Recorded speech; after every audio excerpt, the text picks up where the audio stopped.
Hello all, it's Thursday of week 10. We have one reading today split into 3 parts. It's a before and after magazine article about the process of redesigning a company logo.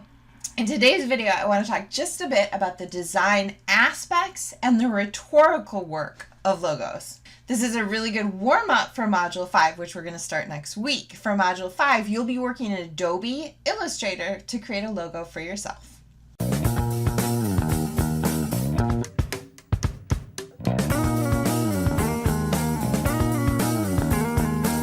You hopefully remember these images from week 2 of class when I argued that these were arguments. How many of these do you recognize? Can you name? What feeling does this logo evoke for you? What do you think of when you see this? Logos are a point of identification, recognition, and association. They serve as the essence or core of a brand's or organization's identity, and they're often the first impression a company or organization makes.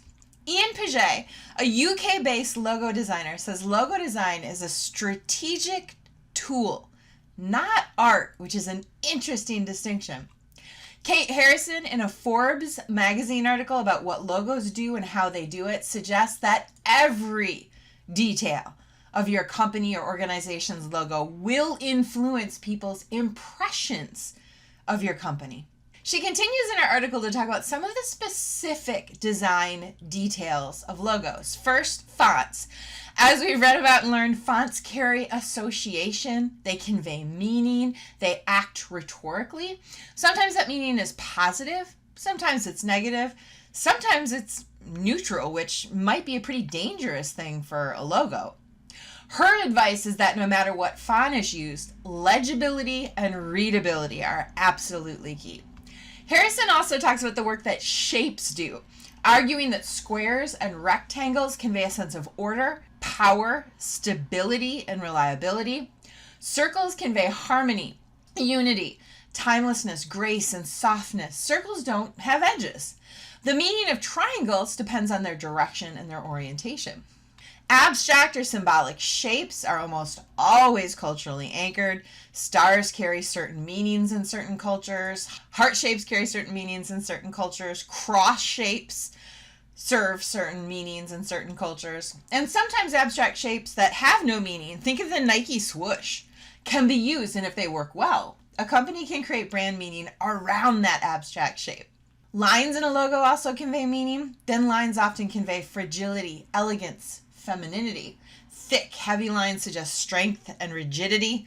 Straight lines imply order, structure, and predictability, whereas curved lines can feel more energetic and dynamic. So with these basics in mind, and given that we're reading about logo redesign, let's look at some redesigns. First is Yankee Candle and their old text treatment and their new. And I love how the K hugs the first E in Yankee. They kept the medium dark gray, but they moved from a serif font face to a sans serif. They also moved from all caps to a mix of upper and lower case. This is a timeline view of Google logos, including the current logo, which they've used since 2015. These are the last 3 versions of Applebee's logo, and I gotta say, in the early 2000s, we were enamored with 3D-ish sort of graphics. Graphics created to look like they had depth. Hence the 2007 Apple, which is now rendered as a flat graphic. This is the initial Target logo from 1962 and the 2006 version, which is the current version.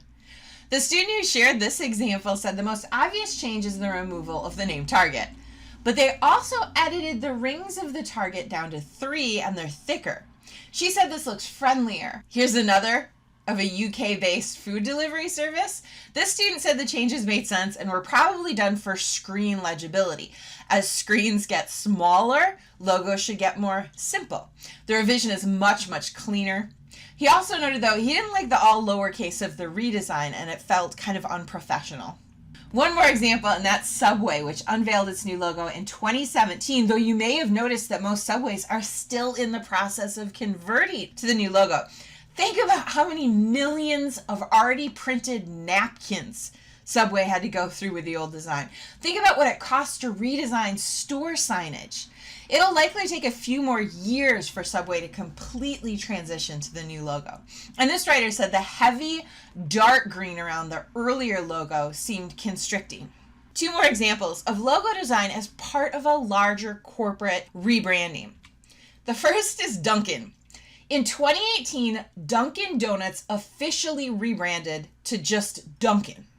If you want to read a rhetorically fascinating document, check out the article linked here where the CEO and the US president of Dunkin' Brands described their new branding as, quote, one of many things we're doing as part of our blueprint for growth to modernize the Dunkin' experience for our customers. From our next generation restaurants to our menu innovation, on-the-go ordering, and value offerings, all delivered at the speed of Dunkin'. We are working to provide our guests with great beverages, delicious food, and unparalleled convenience.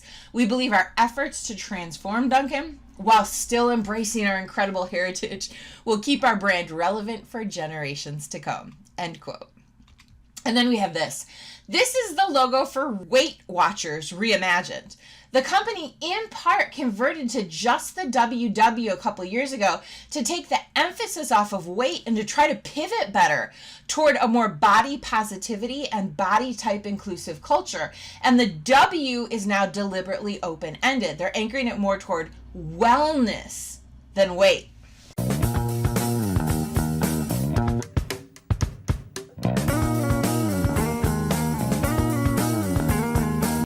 I hope this was interesting. I hope this encourages you to look more carefully and closely at the logos that surround our lives, to pay attention to the design elements, including the fonts, the colors, the shapes, the lines, and more, and to think about what each of these elements is doing, the rhetorical work of the elements in isolation, and then the rhetorical work of the logo together.